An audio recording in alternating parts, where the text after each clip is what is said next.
မင်္ဂလာပါခင်ဗျာကျွန်တော်ကဒီနေ့သင်ခန်းစာလေးမှာဆိုရင် Microsoft Word မှာစာစီစာရိုက်ပြုလုပ်တဲ့အခါမှာအရင်အသုံးဝင်တဲ့ numbering လို့ခေါ်တဲ့နံပါတ်စဉ်တွေကို auto တက်သွားတဲ့နည်းလမ်းလေးတွေကိုကျွန်တော်ဒီသင်ခန်းစာလေးမှာသင်ပြပေးသွားမှာဖြစ်ပါတယ်ဒါလေးကိုလက်တွေ့ပြပေးဖို့ရာအတွက်ကျွန်တော် Microsoft Word နဲ့ပြုလုပ်ထားတဲ့စာစီစာရိုက်ပြုလုပ်ထားတဲ့ file လေးကိုတစ်ချက်ဖွင့်ပြပေးပါမယ်numbering in Word ဆိုတဲ့ဒီ file လေးကိုဖွင့်လိုက်တယ်ဆိုရင်တော့ကျွန်တော်နမူနာပြုလုပ်ပေးထားတဲ့စာရေးစာရေးပြုလုပ်ထားတဲ့ file လေးပွင့်လာမှာဖြစ်ပါတယ်အဲ့တော့ဒီ file လေးမှာကျွန်တော်တို့တစ်ချက်ကြည့်လိုက်လို့ဆိုရင်ခေါင်းစဉ်အကြီးကိုတော့ကျွန်တော်တို့ဒီမှာရောမကဏ္ဍနဲ့ နံပါတ်စဉ်လေးကို auto တက်ထားတယ်အောက်ကကျွန်တော်တို့ခေါင်းစဉ်ခွဲလေးတွေကိုတော့ number 1 2 3ပုံစံလေးနဲ့ကျွန်တော်တို့အခုလိုမျိုးလေးတွေကျွန်တော်တို့ရေးထားတာလေးတွေတွေ့ရမှာပါเนาะအဲ့တော့ဒီလိုပုံစံလေးတွေကကျွန်တော်တို့အထူးသဖြင့်တော့မေခွန်းစာရွက်လေးတွေကျွန်တော်တို့ရိုက်တဲ့အခါမျိုးမှာဆိုရင်အထူးသဖြင့်ကျွန်တော်တို့ရိုက်ပေးရတာလေးတွေတွေ့ရပါတယ်တော်တော်များများကျွန်တော်တို့ရိုက်ရတာလေးတွေတွေ့ရတယ်ပေါ့เนาะအဲ့တော့ကိုကိုတိုင်းကျွန်တော်တို့စာရေးစာရေးပြုလုပ်တဲ့အခါမှာကိုကိုတိုင်းမေခွန်းစာရွက်ပုံစံလေးတွေရိုက်ရတော့မယ့်အခါမျိုးမှာ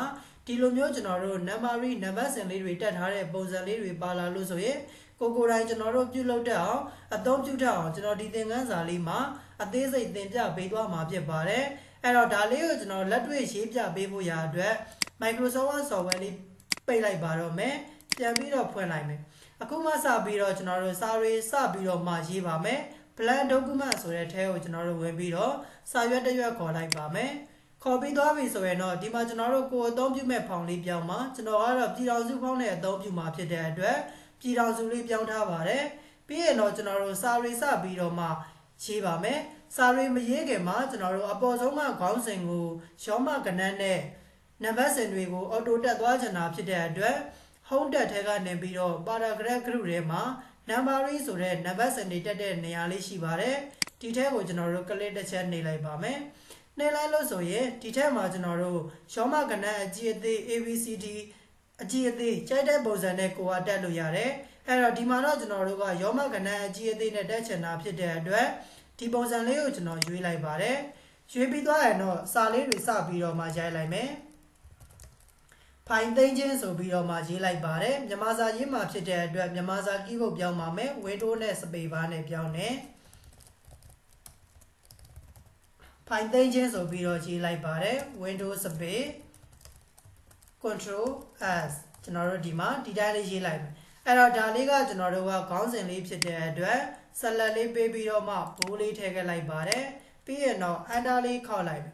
Enter ခေါက်လိုက်တာနဲ့တပြိုင်နက်ကျွန်တော်တို့ဒီမှာ numbering နံပါတ်စဉ်တက်ထားတာဖြစ်တဲ့အတွက် auto ကျွန်တော်တို့ရောမကဏ္ဍ1 2ဆိုပြီးတော့မှအစဉ်လိုက်ကြီးဝင်သွားတယ်အဲ့တော့ကျွန်တော်တို့လိုချင်တာကအပေါ်ဆုံးကခေါင်းစဉ်ကိုပဲရောမကဏ္ဍလိုချင်တာအောက်မှာရေးမဲ့ကောင်းတွေကိုတော့နောက်ထပ် numbering တစ်ခုနဲ့ထပ်ပြီးတော့မှတက်ချင်တာဖြစ်တဲ့အတွက် keyboard ကနေပြီးတော့ backspace လေးနဲ့တစ်ချက်ဖြတ်ပေးလိုက်မယ် backspace လေးနဲ့တစ်ချက်ဖြတ်လိုက်တဲ့ဆိုရင်အခုလိုမျိုးကျွန်တော်တို့နံပါတ်စဉ်လေးပျောက်သွားတာကိုတွေ့ရပါလိမ့်မယ်အဲ့တော့ဒီလိုမျိုးလေးကျွန်တော်တို့ပျောက်သွားပြီဆိုမှ numbering တွေကိုပြန်လာမယ်ကိုတက်ချင်တဲ့ပုံစံလေးတွေကိုကျွန်တော်တို့ရွေးလို့ရတယ်အဲ့တော့ကိုကဒီမှာ1 2 3လေးကိုဒီလိုပုံစံနဲ့တက်ချင်တာလားခွင်းစာခွင်းပိတ်ပုံစံနဲ့တက်ချင်တာလားဒီမှာကျွန်တော်တို့ 1.1 1.2 ဆိုပြီးတော့တက်ချင်တာလားကိုကြိုက်တဲ့ပုံစံလေးတွေကိုပြောင်းလို့ရတယ်အဲ့တော့ဒီမှာတော့ကျွန်တော်တို့ခုမှစပြီးတော့ပြုတ်လုပ်တယ်ဆိုရင်တော့1.1 1.2 တို့ 1.3 တို့ကျွန်တော်တို့ပါမှာမဟုတ်ဘူးเนาะအဲ့တော့ဒါလေးကိုကျွန်တော်တို့ဒီလိုမျိုးပုံစံလေးဖြစ်ဖို့ရာအတွက်ဘယ်လိုပြုလုပ်ရမလဲဆိုတဲ့နည်းလေးတွေလည်းကျွန်တော်ပြီးရင်တစ်ချက်ရှင်းပြပေးပါမယ်ကုလောလောဆိုတော့ကျွန်တော်တို့ကရိုးရိုး1 2 3ကိုခွင်းစာခွင်းပိတ်လေးနဲ့ရေးချင်တာဖြစ်တဲ့အတွက်ဒါလေးကိုကျွန်တော်တို့ရွေးလိုက်ပါမယ်စလုံးကဘိုးဖြစ်နေပါတယ်ကျွန်တော်တို့ဒီမှာဘိုးလေးတစ်ချက်ပြန်ပြီးတော့မှနှိပ်ပေးမယ်ပြီးရင်တော့ကျွန်တော်တို့စာဆက်ပြီးတော့မှရေးပါမယ်ဖိုင်ထဲကနေပြီးတော့ save ပြီးရင်တော့ browse ထဲကိုဝင်ပါမယ် this pc ဆိုတဲ့ထဲကိုဝင်အဲ့တော့ဒီစာလေးတွေကတော့ကျွန်တော်ကရှောက်ပြီးတော့ဒီဖိုင်သိမ်းခြင်းနဲ့ပတ်သက်တဲ့စာလေးတွေကျွန်တော်တစ်ချက်ရိုက်လိုက်မယ်ပေါ့နော်အဲ့တော့တကယ်တော့ကျွန်တော်တို့ကစာတွေလိုက်ပြီးတော့ရေးစရာမလိုကိုရေးမဲ့စာရေးစာပြုလုပ်မဲ့ကိုအသုံးပြုမဲ့စာတွေထဲမှာဒီရောမကဏ္ဍနဲ့နံပါတ်စဉ်1 2 3လေးတွေကို auto တက်သွားတဲ့နီလန်လေးတွေကိုကျွန်တော်တို့ကိုယ်တိုင်းနားလည်သွားရင်အဆင်ပြေပါပြီเนาะအဲ့တော့ဒီမှာကျွန်တော်တို့ဖိုင်သိမ်းရန်နေရာရွေးပ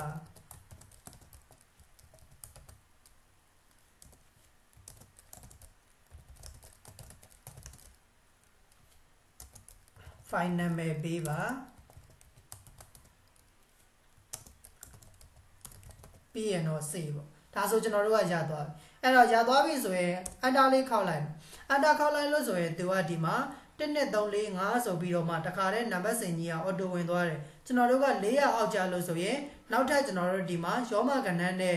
ခေါင်းစဉ်ကြီးထပ်ပြီးတော့ရေးချင်တာဖြစ်တဲ့အတွက် keyboard ကနေပြီးတော့ bus page လေးနဲ့တစ်ချက်နှိပ်လိုက်မယ် number လေးပြောက်သွားလိမ့်မယ်နောက်ထပ် bus page တစ်ချက်ထပ်နှိပ်မယ်နောက်ထပ် bus page တစ်ချက်ထပ်နှိပ်မယ် bus page ကိုကျွန်တော်တို့က3ခါနှိပ်လိုက်လို့ဆိုရင်ရှေ့ဆုံးလေးကိုကျွန်တော်တို့ကာစာလေးပြန်ရောက်သွားပါလိမ့်မယ်ဒီလိုမျိုးလေးရောက်လာပြီဆိုမှကျွန်တော်တို့ကရောမကဏ္ဍအကြီးကောင်းစဉ်ပြန်တက်မှာဖြစ်တဲ့အတွက် number တွေကနေပြီးတော့မှဒီမှာရောမကဏ္ဍအကြီးပုံစံလေးရွေးလိုက်သူ့လိုတစ်ပြီးရနှစ် auto တက်သွားတာတွေ့ရပါလိမ့်မယ်နောက်တစ်ခုကျွန်တော်တို့ဆက်ပြီးတော့မှရေးပါမယ်ဖိုင်ဖွင့်ခြင်းဆိုပြီးတော့မှခေါင်းစဉ်ကြီးရေးလိုက်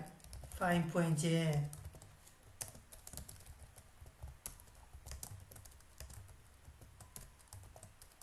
control ပေါ့နော်ပြီးရင် enter လေးခောက်လိုက်ပါမယ်ဒီမှာသူကရောမကဏ္ဍပုံစံတန်းလေးပဲတက်နေတယ်အဲ့တော့ကျွန်တော်တို့ကရောမကဏ္ဍတက်ချင်တာမဟုတ်ဘူးဒီမှာ1 2 3 4ပုံစံအောက်မှာတက်လေးသွားပြီးတော့တက်ချင်တာဖြစ်တဲ့အတွက် keyboard ကနေ bus page လေးတစ်ချက်နှိပ်လိုက်မယ်ပြီးပြီဆိုမှအုံတက်ထဲကနေပြီးတော့ paragraph group ထဲမှာ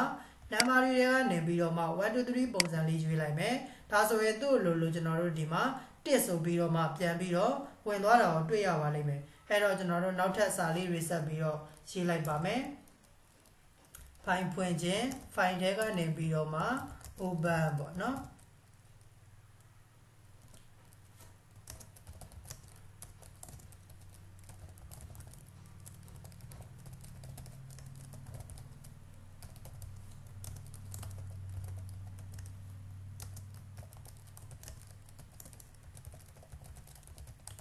ဒါဆိုရင်ကျွန်တော်တို့ရသွားပြီနောက်ထပ် enter လေးခောက်ပြီးတော့မှကျွန်တော်တို့ဆင်းလိုက်မယ်သူကနံပါတ်3ဝင်နေတယ်ကျွန်တော်တို့လိုချင်တာကရိုးကိန်းကနန်း3မဟုတ်ဘူးရောမကိန်းကနန်းခေါင်းစဉ်အကြီးပြန်ရေးမှာဖြစ်တဲ့အတွက် bus page လေးနဲ့3ချက်ခောက်ပေးလိုက်ပါမယ် bus page တစ်ချက်ဖြတ်တယ်နောက်တစ်ချက်ဖြတ်တယ်နောက်ထပ်တစ်ချက်ထပ်ပြီးတော့ဖြတ်ပေးပါမယ် bus page ခလုတ်လေးကိုကျွန်တော်တို့3ခါနှိပ်လိုက်လို့ဆိုရင်ရှေ့ဆုံးလေးကိုကျွန်တော်တို့ကာစာလေးရောက်သွားပါလိမ့်မယ်ပြီးပြီဆိုမှနံပါတ်တွေကနေပြီးတော့ရောမကဏ္ဍလေးကိုရွေးလိုက်ဒါဆိုသူ့လိုကျွန်တော်တို့1 2 3ဆိုပြီးတော့မှဝင်သွားတာကိုတွေ့ရပါလိမ့်မယ်အဲ့တော့ဒီမှာကျွန်တော်တို့နောက်ထပ်ပြီးတော့မှကိုရေးမဲ့စာလေးတွေဆက်ပြီးတော့ရေးလိုက်ပါမယ်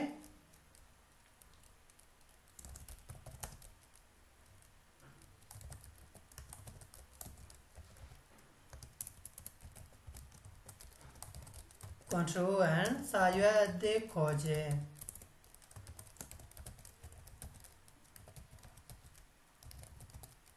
ပြီးရင်တော့ enter လေးခောက်လိုက်ပါမယ် enter ခောက်ပြီးသွားပြီဆိုရင်တော့ကျွန်တော်တို့ဒီမှာရောမကဏ္ဍ4ဆိုပြီးတော့တက်နေတယ်ကျွန်တော်တို့လိုချင်တာကရောမကဏ္ဍအကြီးပုံစံမဟုတ်ဘူးနံပါတ်1 2 3ပုံစံလေးတွေတက်ချင်တာဖြစ်တဲ့အတွက် bus page တစ်ချက်ဖြတ်ပေးလိုက်ပါမယ်ပြီးပြီဆိုမှကျွန်တော်တို့ဒီမှာနံပါတ်တွေကနေပြီးတော့1 2 3ရေးသူ့လိုကျွန်တော်တို့နံပါတ်စဉ်1ဆိုပြီးတော့မှ1 2 3 4အစဉ်လိုက်ကျွန်တော်တို့တက်သွားတာကိုတွေ့ရပါလိမ့်မယ်အဲ့တော့တကယ်လို့ကျွန်တော်တို့ကဒီမှာ1 2 3 4အစင်လိုက်မဟုတ်ဘဲနဲ့ဒီကနေပြီးတော့ enter ခေါက်လိုက်တဲ့အချိန်မှာဒီမှာ1နဲ့2နဲ့ဆုံးတယ်ဒီအောင်လေးမှာကျွန်တော်တို့နံပါတ်စဉ်တက်တဲ့အခါမှာ3ကနေပြီးတော့တစ်ခါလေးကြာရင်စနေတတ်တယ်ဒီလိုမျိုးကျွန်တော်တို့3ကနေပြီးတော့စတယ်4ကနေပြီးတော့စတယ်ကိုစကြတဲ့နေရာကမဟုတ်ဘဲနဲ့နံပါတ်စဉ်တွေကြော်နေလို့အစကနေပြန်ပြီးတော့ထားကြတယ်ဆိုရင်ကျွန်တော်တို့ဒီမှာဆက်လက်လေးပေးလိုက်မယ်ဆက်လက်ပေးပြီးသွားရင်တော့ paragraph group တွေက number လေးမှာကျွန်တော်တို့တစ်ချက်ဝင်ပေးမယ်အောက်ဆုံးလေးမှာကျွန်တော်တို့တစ်ချက်သွားကြည့်လိုက်မယ် set numbering value ဆိုတဲ့နေရာလေးရှိတယ်အဲ့တော့ဒီရဲ့နေရာလေးကို click တစ်ချက်နှိပ်ပြီးတော့မှဒီမှာ set value to ဆိုတဲ့နေရာလေးမှာ1ဆိုပြီးတော့ဖြစ်နေတယ်တကယ်လို့ကျွန်တော်တို့ကဒီမှာတော့လက်ရှိ1နဲ့စတယ်ကျွန်တော်တို့1နဲ့လိုချင်တာမဟုတ်ပါဘူး10နဲ့လိုချင်တယ်ဆိုရင်ဒီမှာကျွန်တော်တို့10လို့ရေးလိုက် okay နဲ့လိုက်ရင်သူကဒီမှာ10နဲ့ပြီးတော့စသွားလိမ့်မယ်အဲ့တော့မကြိုက်ဘူးဆိုရင်တော့ control z ပြန်ပြီးတော့ခေါ်နော်အဲ့တော့တကယ်လို့ကျွန်တော်တို့ကိန်းကနန်းလေးတွေကအစင်လိုက်မဟုတ်ဘဲနဲ့ကြော်နေတဲ့နေရာလေးတွေရှိလို့အစင်လိုက်ပြန်ပြီးတော့တစ်ကနေသွားကြတယ်ဆိုရင်ဒီနေရာလေးတွေကိုဝင်ပြီးတော့မှ set numbering value ဆိုတဲ့နေရာလေးမှာ1ပြင်ပြီးတော့ထားလိုက်ရင်ရသွားပါပြီပြီးရင်နောက်တစ်ခုကျွန်တော်ထပ်ပြီးတော့မှပြောပြပေးချင်တာကကျွန်တော်တို့ဒီမှာခေါင်းစဉ်ခွဲလေးတွေတက်လိုက်တဲ့အချိန်မှာလောလောဆယ်တော့ number 1 2 3 4နဲ့ကျွန်တော်တို့တက်ထားတယ်တကယ်လို့ကျွန်တော်တို့ကိုရေးရမယ့်စာကိုအသုံးပြုရမယ့်မေးခွန်းစာရွက်ပုံစံလေးတွေထဲမှာ 1နဲ့3လေးတက်ထားတာမဟုတ်ဘဲနဲ့ 1.1 တို့ 1.2 တို့ဒီလိုမျိုးပုံစံလေးတွေတက်ထားတယ်ဆိုရင်လည်းကျွန်တော်တို့ပြုလုပ်လို့ရပါတယ်အဲ့တော့အရင်ဆုံးဒီမှာဆက်လက်လေးပေးလိုက်မယ် 1.1 1.2 လို့ပုံစံလေးတွေပြောင်းချင်တာဖြစ်တဲ့အတွက် number reader ကနေပြီးတော့မှ define new number format ဆိုတဲ့ထဲကိုဝင်ပေးရမယ်အဲ့တော့အခုကဒီမှာကကျွန်တော်တို့ဒီကနေတန်းပြီးတော့ရွေးလိုက်လို့ရတယ်เนาะမိတ်ဆွေတို့လိုက်ပြီးတော့မှလေ့ကျင့်တဲ့အချိန်မှာဆိုရင်ဒီနေရာလေးမှာသူက 1.1 1.2 ဆိုတဲ့ပုံစံလေးကပါခြင်းမပါမှာအဲ့တော့ကျွန်တော်တို့ကဒီနေရာလေးကိုရောက်လာအောင်ကိုယ်တိုင်ဖန်တီးပေးဖို့လိုတယ်ဒါကြောင့်ကျွန်တော်တို့ကဒီမှာ define new number format ဆိုတဲ့ထဲကိုဝင်လိုက်တယ်ဝင်ပြီးသွားရင်ဒီရဲ့နေရာလေးမှာကျွန်တော်တို့က 1.1 1.2 လို့လိုချင်တာဖြစ်တဲ့အတွက်ဒီမှာ1ရဲ့ရှေ့လေးမှာကာစာလေးချမယ်ဒီရဲ့1ကလုံးဝပြတ်သွားလို့မရဘူးเนาะအဲ့တော့ဒီရှေ့မှာကာစာလေးချပြီးတော့မှ1 point ဆိုပြီးတော့ရိုက်လိုက်ဒါဆိုရင်ကျွန်တော်တို့ဒီမှာ preview ပေါက်လေးထဲမှာ 1.1 1.2 သူ့လိုကျွန်တော်တို့ရောက်နေလိမ့်မယ်တကယ်လို့ကျွန်တော်တို့က 1.2 မဟုတ်ဘူး 10.2 ဆိုလဲရတယ်10 ဒသမလို့ရေးပေးလိုက်နောက်က1လေးကတော့လုံးဝဖြတ်လို့မရပါဘူးเนาะအဲ့နောက်က1လေးဖြတ်လိုက်ရင်တော့ကိန်းကနန်းတွေကမှန်မှာမဟုတ်တော့ပါဘူးဒါလေးတော့တစ်ချက်သတိထားပေးရအဲ့တော့ဒီမှာကျွန်တော်တို့10 ဒသမ1 10 ဒသမ2 okay နှိပ်ကြည့်မယ်ဒီလိုပုံစံလေးသူ့လိုထွက်လာတာကိုတွေ့ရပါလိမ့်မယ်အဲ့တော့ဒီပုံစံကျွန်တော်တို့မကြိုက်လို့ပုံမှန်ပြန်ပြီးတော့မှထားချင်တယ်ဆိုရင်เนาะ control z လေးပြန်ခေါ်လိုက်ပေါ့ပုံမှန်တိုင်းဖြစ်သွားမယ်เนาะအဲ့တော့ဒါဆိုရင်ဒီရဲ့ Microsoft Word ထဲမှာ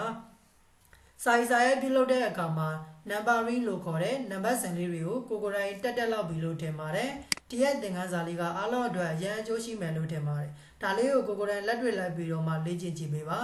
အကယ်၍ကိုယ်တိုင်လေ့ကျင့်ကြည့်တဲ့အခါမှာကျွန်တော်တို့မရတဲ့နေရာလေးတွေရှိတယ်ကျွန်တော်သင်ပေးတာနားမလည်လိုက်တဲ့နေရာလေးတွေရှိတယ်ဆိုရင်လည်းကျွန်တော်ကိုပြန်ပြီးတော့မေးမြန်းပေးလို့ရပါတယ်အကယ်၍ကိုယ်တိုင်လေ့ကျင့်ပြီးသွားပြီကိုလည်းအမှန်တကယ် Microsoft Word software ထဲမှာ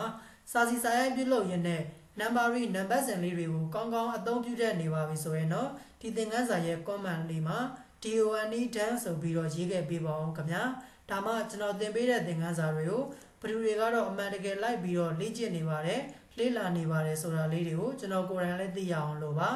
အခုဒါဆိုရင်တော့ကျွန်တော်ဒီသင်ခန်းစာလေးကိုဒီမှာပဲရှင်းနာလိုက်ပါမယ်အားလုံးအဆင်ပြေကြပါစေခင်ဗျာ